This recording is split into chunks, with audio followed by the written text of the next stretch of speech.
Thank you all for waiting. Sorry for my being late. I'm going to call this meeting to order. The land in which we gather today is the traditional territory of the Anishinaabe, the Haudenosaunee, the Attawandarock, and the Mississauga peoples, many of whom continue to live and work here today. The territory is covered by the Upper Canada Treaties and is within the land protected by the Dish with One Spoon Wampum Agreement. Today, this gathering place is home to many Indigenous people made up of First Nations, Inuit, and Métis. The Dish with One Spoon Wampum Agreement should remind us of our responsibility to ensure the Dish, the territories in which we live and work, is never emptied, and that we take care of the lands and its inhabitants in a way that ensures its future sustainability. Welcome to this hearing of the Committee of Adjustment for the City of St. Catharines. Everyone present will be given an opportunity to comment on the applications being heard. Please note that the Committee of Adjustment is being recorded for those who are viewing from home. There are two major types of applications to this committee: applications for consent and severance, and applications for minor variances to municipal zoning bylaw requirements. Evidence may be given under oath if deemed necessary. Please address your comments and questions through the chair. Additionally, please maintain respect while communicating with the committee, staff, and meeting participants to ensure a smooth and orderly discussion. Copies of decisions will be mailed to the applicant and to any other person who appeared before the committee or filed a written request to receive a notice of decision. Pursuant to the More Homes Built Faster Act, and in the matter of consent applications, the applicant, the minister, or a specified person or public body that has an interest in the matter has the right to appeal either the decision itself or the conditions of the consent to the Ontario Land Tribunal within 20 days of the mailing of the decision. Minor variance decisions may also be appealed. However, they must be made within 20 days of the making of the decision, and the cost of an appeal is $400. Are there any amendments or additions to the agenda? There are none. May we have a motion to approve the agenda? Thank you, Tom.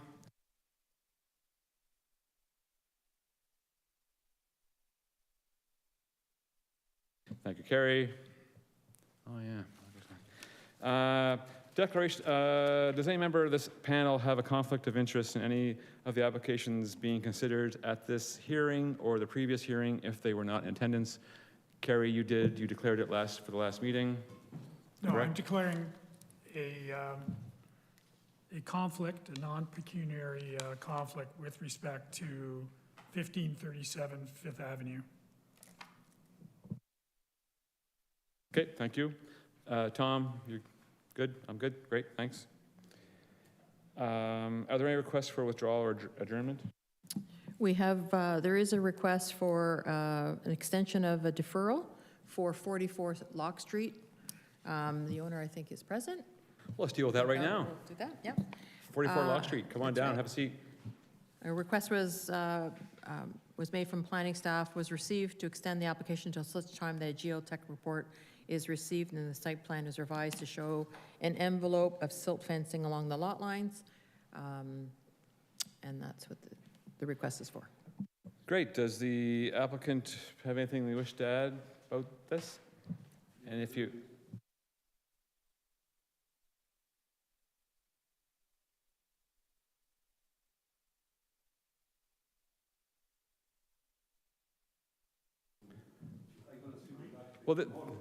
this period of time is for you to allow you to determine the course of action that you need to take. Oh, then it's better. Thank you so much. Okay, thank you. Sorry. Yes, that's fine. Thank you so much. Yeah. Any questions, comments from the, okay. All those in favor of granting the further deferral and for what duration? What are we talking about in terms of duration? Motion. We're looking for a motion here to grant the deferral and what duration. I will move that we extend the deferral, and the operative question is for how long? I would like to be today, but it's impossible. This means for another month. You know, like. Well, I think 3 we'll months? do it Up to a for. maximum of You can come in. You come in earlier than 3 months, but 3 months on the outside. Okay, So, okay. yeah, So, Okay. does staff have a comment on what they think is reasonable? 3 months. Yes, 3 months is reasonable. Okay, so can someone do the math on what 3 months, a date? December. See you in December. Thank you. Thank you so much. Thanks. So do I, What was the vote on the motion? All those in favor of the motion to defer for 3 months? Great, your deferral's been granted. Thank you. All right, I gotta catch up with myself. So requests for withdrawal or adjournment? So there is another request for a withdrawal of 61 Bunting and a request for refund of a minor variance. Oh, this is for Mr. Adam Moot. Yeah. Okay, you're, the one for 1537 is right after. Okay, so you Oh, want, I see, okay. Okay, yeah. all right, 61 Bunting Street, come on down.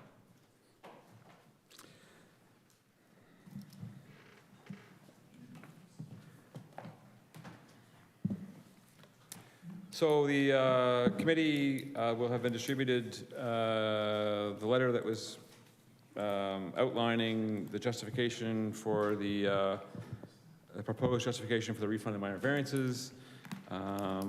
It was quite detailed, and we'll be asking, no doubt we'll be asking city staff's for comments on that. Is there anything that you wish to add to that? No, Mr. Chair, I don't want to belabor this anymore, just a few comments, though. You know, I think you've seen the letter from Mr. Ritchie, you've seen my letter as well. I do believe that there was a breakdown in communications between myself, the designer, along with staff. That's evidenced by the fact that, you know, our understanding was this was a minor variance application. We were not informed that it was deemed to be a zoning bylaw amendment after I followed up after our submission. So the city accepted the minor variance application. They accepted the fee. It was only a week after that I found out it was in fact going to be deemed a zoning bylaw amendment. And then that, you know, fast forward to when we last met, 2 days before, so typically the reports are released on Friday. We didn't get our report until the Monday, and it at that point had been deemed to be an official plan amendment and a zoning bylaw amendment. So, you know, I don't want to point fingers. I do believe that there was a little bit of miscommunication by all parties, and I think that it would be appropriate, given that, you know, the nature of that the applicant do get their fees back. I'm happy to answer any other questions. Great, thanks. I'm just going to jump right to give staff an opportunity if they had anything they wanted to clarify that may support or be different from the applicant's claim. Yeah, through the chair, I also don't want to turn this into a he said, she said kind of situation. I'm in the middle of that, so it's okay. Yeah, just reiterating in the memo that an email, we did take in the application. Staff are required to process any application we receive through the Planning Act. We did give the agent an opportunity to withdraw prior to circulation and writing a report and bringing it to committee with a full refund of the application fees. And they chose to move forward, and ultimately that's why staff isn't supportive of refunding the fees. Great, thank you. Any questions from the members of the committee? Just a matter of procedure. If the request for refund is denied, does the file get closed, or can you still proceed with the minor variance because it's still an active file? Through the chair to the member. The file is not closed itself, so if they wish to pursue, they would have to pay a recirculation fee if that hasn't been covered already. But otherwise, I don't see why we couldn't move forward with the application if they so choose. Through the chair to staff, as a follow-up, is there a mechanism to use potentially, or maybe this is a different request, these funds to contribute towards a zoning bylaw amendment, an official plan amendment? Through the chair to the committee member, unfortunately not, because the cost for a minor variance application is the cost of notification, staff review time, our time sitting here tonight, hearing the application. So that's what that fee is intended to cover, not necessarily a beneficial outcome, and there's nothing we can really transfer over at this point. So staff already exerted the typical amount of effort and so on to process the minor variance after giving the client an opportunity to not proceed. So that expenditure of time and staff time and effort has been made. Any other further questions or clarifications? At this, there's nobody in the gallery who wishes to speak to this because it's not part of their mandate. So at this point, actually, there's an opportunity for the applicant to respond. Yeah, thank you, Mr. Chair. I do have the property owners here. I'm not sure if you're able to grant them an opportunity to speak. They've been obviously through this process since the very beginning before I was engaged. From a final process perspective, I would say that if an OPA/zoning bylaw amendment is the appropriate application, that would be the appropriate application. They should not accept anything less than those two applications. And Well, just for clarification, are you suggesting that the staff did not highlight the fact that that at this particular time they were unable to make that determination, and that you should not proceed with a minor variance application? So, as I mentioned previously, we had no indication that the city was going to deem this as a zone or as an official plan amendment until 2 days before the previous Committee of Adjustment hearing that I was in attendance. So even up until that time, weeks, maybe months had passed, and we had no knowledge that the city at that point had deemed it to be actually an official plan amendment and a zoning bylaw amendment. The communication was not there from the beginning, as evidenced in the emails that we do have, saying that, you know, it's a minor variance, then it might be a zoning bylaw amendment. Nothing was ever clarified. We were under the impression it was a minor variance, given the fact that we never received confirmation that it was in fact a zoning bylaw amendment. Fast forward, it's now an OPA ZBA. And we found that out 2 days before the last Committee of Adjustment hearing. Do the members of the committee require anything further to make in order to put a motion before us?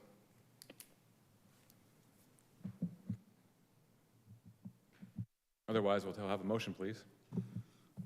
I move that we deny the request for the refund of the minor variance fees.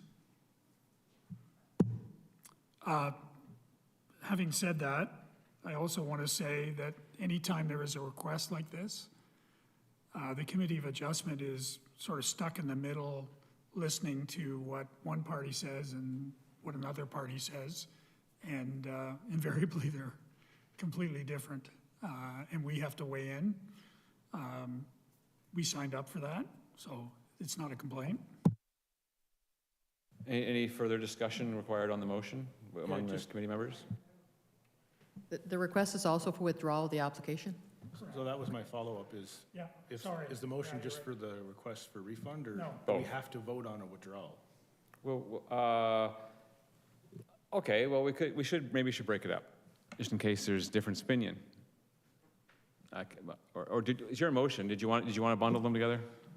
My motion is bundled together, a withdrawal, and then speaking to the request for the refund of the application fees. So Okay. I did in fact bundle it, Okay, even though I didn't speak properly to it.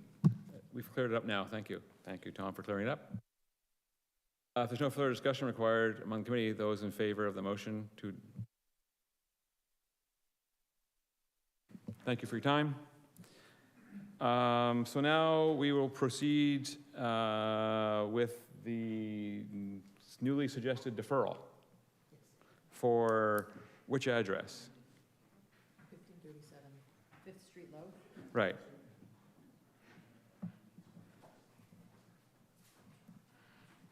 Can I ask for a clarification? I'm assuming because I declared a conflict, that I'm gone regardless, and I don't participate in the motion or with respect to deferral? Correct. Yeah. Just wanted to, Yeah. thank you. Regarding the previous application as well, the motion was to deny the withdrawal and the refund. So that's an active application. What was the original deferral for that application last time it was here? Is that going to expire, or do we need to look at It that was as well? to deny the refund and accept the withdrawal of the application. No, the motion was to deny the withdrawal, right? To deny the refund.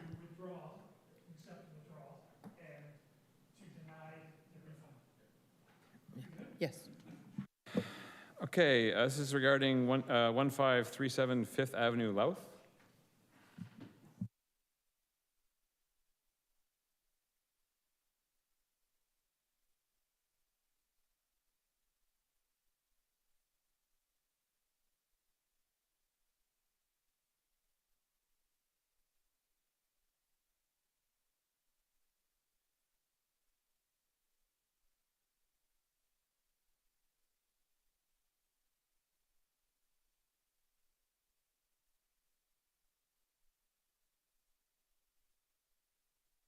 There we got it. Thank you.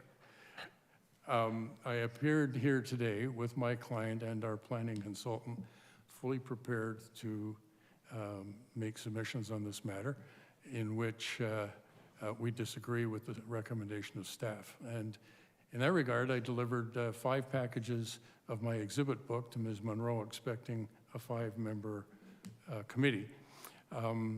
We're, on this matter, down to 2.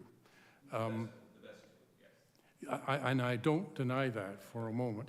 And in fact, that's why this is very ad hoc. I'm not offering any criticism of anyone on the committee. All I'm saying is my client would like a hearing in front of the full committee, or as full a committee as can be after conflict of interest is declared.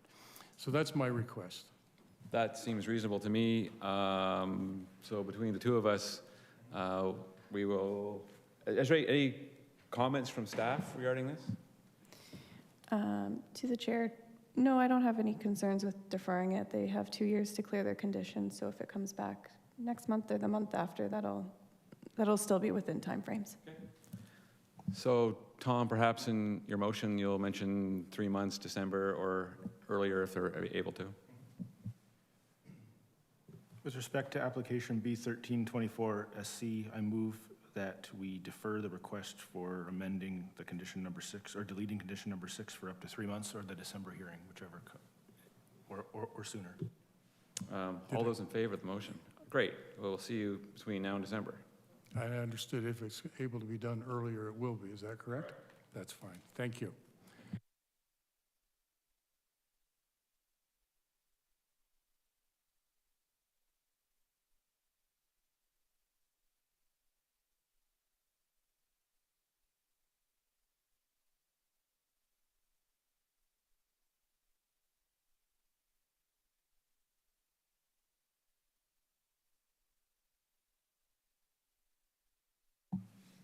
Just, It would be expected that we'll be taken through that very carefully at the next hearing as well.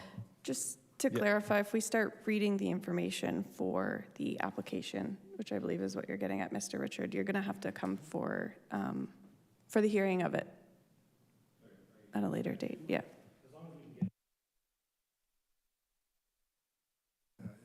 That's fine. I'll take it with me, and I'll have it in PowerPoint as well, but I found, and I'm old, I know, but I find that members of the committee may wish to refer back to, if that's a term, while I'm making submissions, to go back and confirm something earlier. And you can't do that when I control the PowerPoint, because you've got to look at what I'm putting on the screen. So that's why I do. This is a hard copy supplement to what will be explained in depth as a PowerPoint regardless. Exactly. Okay. So, great. Thank you so much. Thank you. So, Carrie, if you can hear me, you're welcome to come back out of the isolation booth. Or was that a dunk tank? All right, so now we're going to move into our regularly scheduled applications for this evening, starting with 179 First Street Louth. These are consent applications. So you know the drill. Name, company address, wherever you spend some of your time, and please contribute to your application. Sure. Good evening, Chair, committee members. I'm Ethan Lamont, Senior Planner with Upper Canada Consultants. On behalf of the owners of 179 First Street Louth, I just have a few brief comments I'd like to share before we get into things. So the application seeks to retain the existing house and barn while creating 2 single detached lots to the north side of the dwelling and 2 semi-detached dwellings to the south. It's a modest infill project that makes efficient use of the land, adds to the local housing supply, introduces a mix of housing types, all of which are encouraged in the low-density residential designation of the Garden City official plan.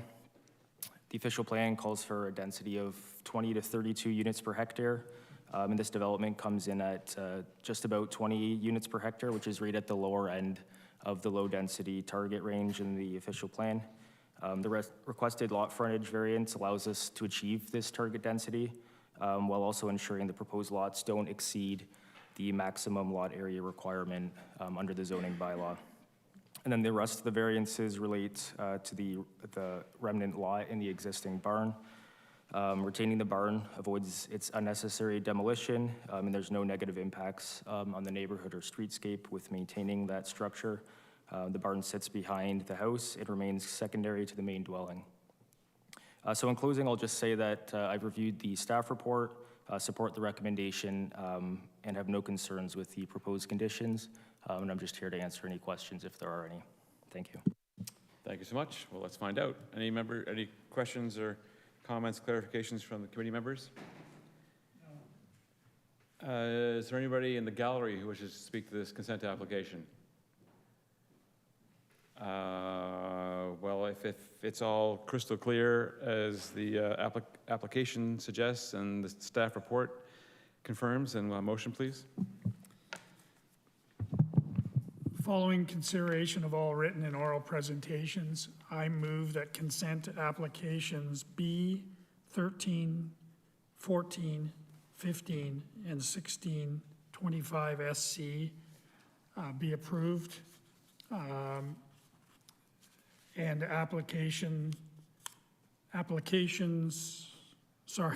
variance applications A45, 6, 7, 8, and 9 be approved as per the technical reports in both cases and including multiple conditions in all of the consent applications.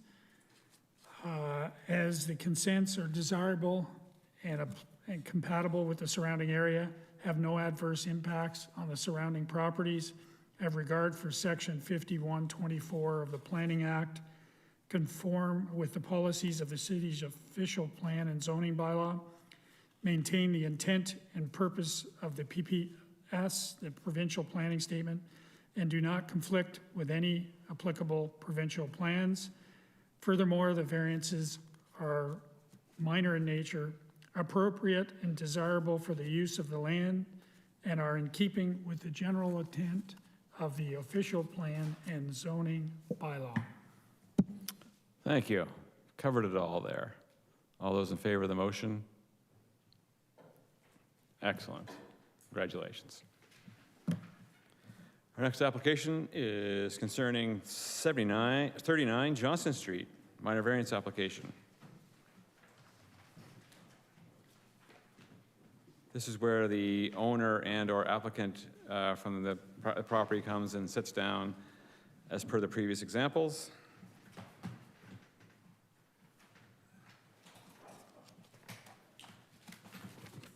Have a seat, get comfortable, turn your mic on, let us know who you are and where you live, and if you have anything you wish to add to the application, to your hearing this evening. Am I on here? Cool. I'm Alex Versluis, part owner of Versluis Brothers. Speaking on behalf of our customer at 39 Johnston Street. And I don't think I have anything to add to what you probably have already. Well, you're too young to be a brother, so you must be an offspring of a brother. All right. Any questions or clarifications from the members of the committee? Anybody in the gallery wish to speak to this application? If everything is all set for a motion, please. Following consideration of all written and oral presentations, I move that variance application A4125, as presented in the notice of hearing, be approved as recommended in the technical report, amended to read the minimum required rear yard setback from 6 meters to 4.88 meters for a single-story addition that does not exceed 5 meters in height. As the variance is minor in nature, appropriate and desirable for the use of the land, and is in keeping with the general intent of the official plan and zoning bylaw. Thank you. All those in favor of the motion, go forth and build. And that brings us, May I bring something up, just a very, very minor housekeeping issue? If you see the, regarding this last application, is he free, is the applicant free to leave, or? yeah, he's free to leave, yeah, sorry. In terms of the agenda, 39 Johnson Street, it has the title of the minor variance on one page, on the bottom, and then the verbiage on the top of the second page. A hard return to get it all over to the one page would be Yeah, much approved. yeah, because I did the same thing, and Tom did the same thing. I just happened to catch it earlier. All right, great, thanks. Thank you. All right, we're moving right along to our final application this evening. This would be 63 Rodman Street, where we have some concerns about parking and impervious services and so on. Please, come on down.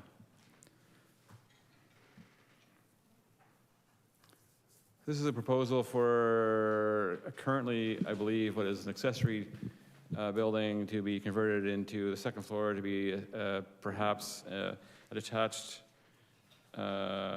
dwelling unit, and that has also, that application has brought to light the current parking, concrete parking lot coverage, and this is a minor variance to ask for relief from bringing the coverage into conformance with zoning by asking for an increase of 20% to 27.6% for coverage. Anything you wish to add, please? Yeah, thank you, Mr. Chair. It's good to be back. If Ms. Monroe could pull up my presentation. So I would also like to introduce Sandro. He's the property owner here. And he started this project back in February. So Sandro has conditional approval for the 2 ADUs that are to go on site, one in the primary dwelling and one to be in the detached accessory currently garage. That's the nuts and bolts of the proposal. And respectfully, I do disagree with staff's opinion, so I'd like to go through the presentation and just outline how my opinion is based on this. So I've broken it down quickly just through the 4 tests. So is the general intent of the official plan maintained? So I want to point out this section of the report where I highlighted minimize the impact on the property, surrounding area, and the environment. So as you'll see through the report, it only evaluates actually the impact on the property, on the amenity space is the primary concern that they establish. It doesn't provide any context to the surrounding area and the impacts it will have on the neighborhood. So we'll see some photos as well, but just to break it down quickly, some houses do not have driveways at all on Rodman Street, nothing. Parking is only permitted on one side of the street, so those houses that don't have a driveway already are on the street. It's an old street, it's about 8 meters wide. Typical standard is 20 meters for a modern roadway.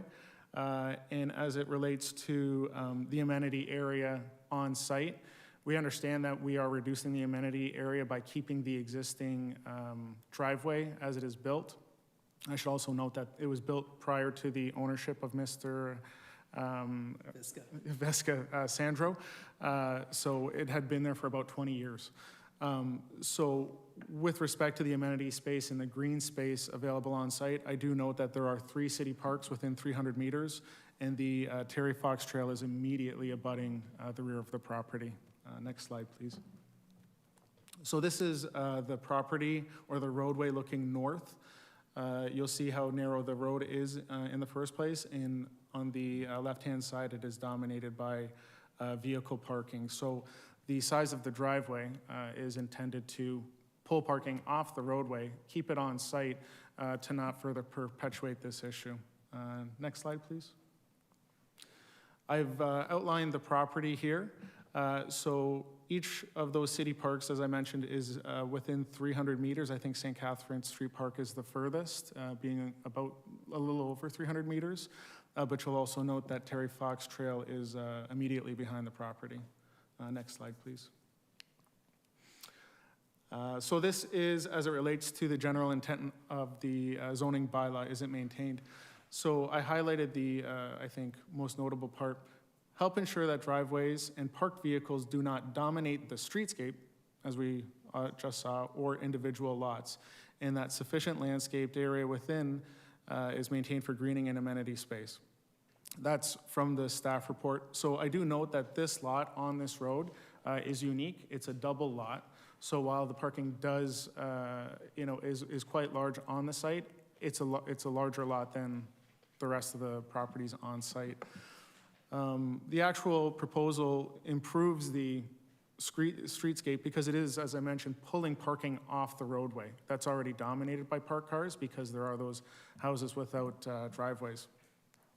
And while we are requesting this change, we're actually just capturing an existing condition that Mr. Veska obtained when he purchased the property.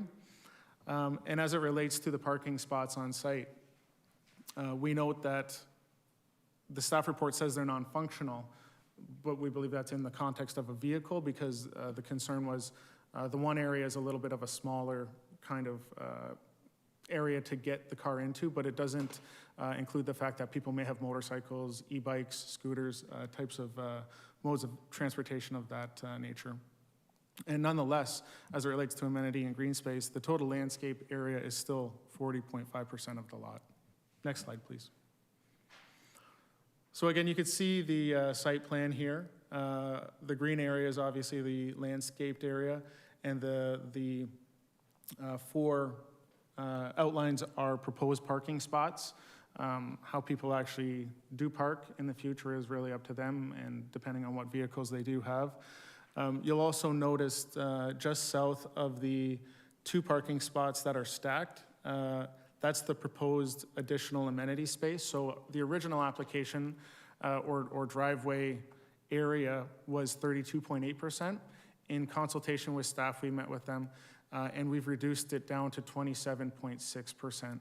And we're going to protect that area by putting up bollards, so you can't actually put a vehicle there, so it'll be like a patio area or amenity of that sort. Next slide, I think. So this is a little bit of a lengthy one, but there's only a couple slides left. So is the variance desirable for the appropriate development or use of the land, building, or structure? So as I mentioned, there is a primary dwelling on site.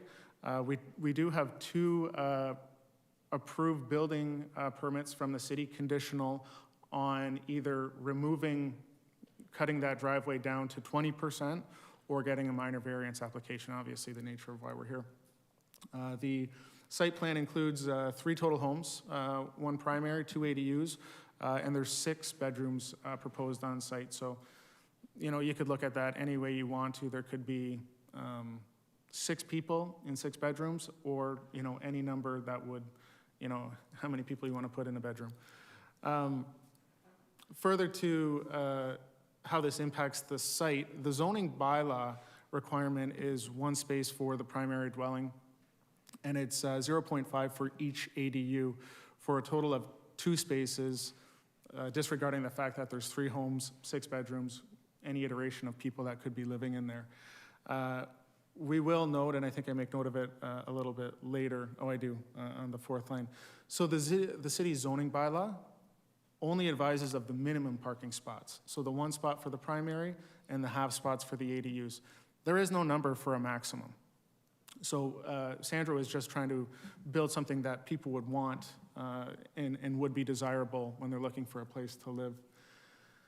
The relief will keep vehicles off the road, as I already mentioned. Parking is only permitted on one side of the road. Some of the dwellings on the street have no driveway at all. This is further desirable to the surrounding neighborhood and neighbors because now they're not going to have to contend with more car congestion parked on the roadway. And lastly, to this point, to state anything above the minimum is surplus does not really appropriately reflect what we're trying to achieve here through this development.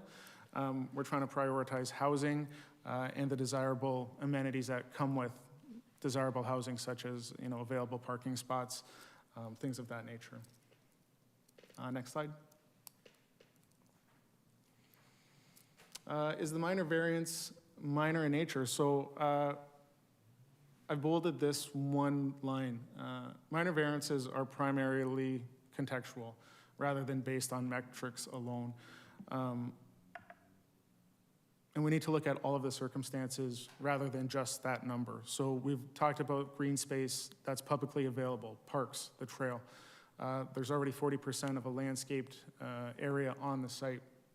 We've talked about parking, how putting more parking on the road rather than having it accommodated on site where it could easily be accommodated would have an impact to the neighbors. It would have an impact to the residents that may be moving in. It would have an impact perhaps on snow operations in the wintertime. We considered all of that when we were developing this. The issue is so minor in nature. Sandro didn't realize it when he bought it. The designers didn't realize it until they submitted the site plan, and it was building staff that actually flagged that it was an actual issue. There have been historically no complaints, no concerns from neighbors about this property as it was established 20 or so years ago. How old are you? 30. He was 10 years old when it was built. So yeah, again, I just want to circle back. Minor variance only evaluates the variance in terms of the impacts of the green space and amenity space on site, not the impacts on street parking or the abundance of green public space available. And the zoning bylaw provides for 2 spaces as a minimum, not a maximum. Next slide. I think we're done. Just, we'll let them finish, then we'll double back. Okay, and so I don't want to not include the numbers, so we did put the on-site context on here. So we do have the soft landscaping, which is the grassed area. That's 33% of the lot. Hard landscaping, which is the amenity space and the walkways, that's 6.9%. Total landscaped area is 40.5%, and as mentioned, the driveway area is 25.6% of the lot size. And for contextual purposes, the total landscaped area is just under the size of the footprint of that primary dwelling. Next slide, I think, would show that a little bit more. So yeah, the footprint of the primary dwelling is about the size, kind of boxed up, of all the total landscape area, green space area on the site. And I think there's one more, Ms. Monroe. Yeah, okay, so key takeaways here. The approval permits 2 ADUs, which would help the city achieve its housing targets. It would alleviate parking on the already congested roadway, which is 7.5 meters wide. Parking's only on one side, and some of the houses on the street actually have no parking spots, or driveways, I should say. If parking's pushed off-site, there'd be impact to the neighbors, impacts to street parking availability, and even perhaps snow clearing operations. The green space and public amenity space is located abutting the property and within walking distance. We had an initial application. It was for 32.8%. We worked and discussed with staff that, we were willing to reduce it further to, appease everyone. And we brought it down to 27.5 or 6%. Was that reduction made by cordoning off that one portion as amenity space? Yeah. Adding the ball Yeah, and the bollards were key, right? It's not like we could just phantom put a line there. Sandra's going to have to erect bollards there to make sure that it. Steel bollards. Steel bollards to make sure it does stay as an amenity area. Last 2 points, housing needs to be prioritized where it can, especially given local context like this, and it's my opinion that the proposal is good planning. Happy to answer any questions. Carrie? Two comments. Number one, through you to the applicant's agent or the applicant. You repeated a couple of times that there is a minimum parking requirement, but there isn't a maximum. But you probably know better than I that the way they get at the maximum is through the coverage, correct? So there is, in effect, not a overt reference to maximum parking, but there is a limitation based on the percentage, correct? Yeah, so we, there was a couple iterations of that design. This is the one that worked the best. And given the nature of the preceding applications for the building permits, it was our opinion that these were, you could put more on that site, as you see, but we felt that this is the appropriate number of spots that would be suitable for the people residing there. Thank you. Number two, I'm never clear, and probably never will be clear, in terms of, because we see certain files that, and this is through you to planning, we see numerous files that have been submitted with certain nuances, and I'm gonna call the bollards a nuance, to take it down to the 27.6. But I'm wondering out loud, what is the enforcement protocol with respect to ultimately getting those bollards installed? Thank you. Through the chair to the committee member, as the applicant's agent mentioned, this came up through a building permit review for the proposed accessory dwelling unit. The building permit can't be issued if the lot is not in compliance with zoning, so it would be through the issuance of that permit in this particular case that was enforced. I lied. I said I had two. Third one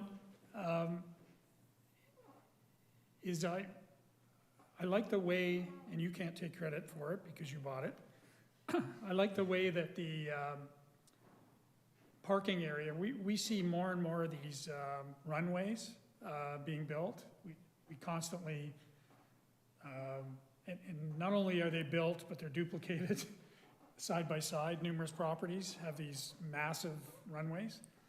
What I like about this one, yes, it exceeds the coverage, but there is a landscape buffer so that it opens up, but the presentation from the road is, I think there's a, if I'm correct, I think there's a tree there, and there's grassed area. So to me, it softens the aesthetic look of it, and my view is I'm going to suggest that I will be supporting an acceptance of the file. So I'm opening up discussion. You are. Any questions, comments, clarifications from Tom? Nope. Anybody in the gallery wish to speak to this application? Nope. Did you want to put a motion? I can do that. Following consideration of all written and oral presentations, I move that variance application A4325 as presented in the notice of hearing be approved. And again, you've indicated that there's no requirement for anything to speak to the bollards as a condition, so we're good. As the variance is minor in nature, appropriate and desirable for the use of the land, and is in keeping with the general intent of the official plan and zoning bylaw. Any further discussion, or should we just launch right into the vote? All right. All those in favor of the vote to grant the applicant's request, show of hands. Those opposed? So your application has been approved due to the majority vote. And it's been approved not in accordance with staff recommendation, but as per your application request. So there's a win. Yes, thank you, Mr. Chair. Thank you, committee members, and thank you. I do want to say thank you to staff. You know, obviously we are allowed to have differences of opinion, but they were very helpful with working through this. That's great to hear. Thanks so much. Okay, thank you. Thank you. Any new business for the committee to consider? No new business. There never is. We should invent something someday. Day of the next hearing is October 16th. Will the three of us here be available for that, as far as we know? Yes. All right, good. Great. Motion to adjourn. Thank you, Tom. Done. Recording stopped.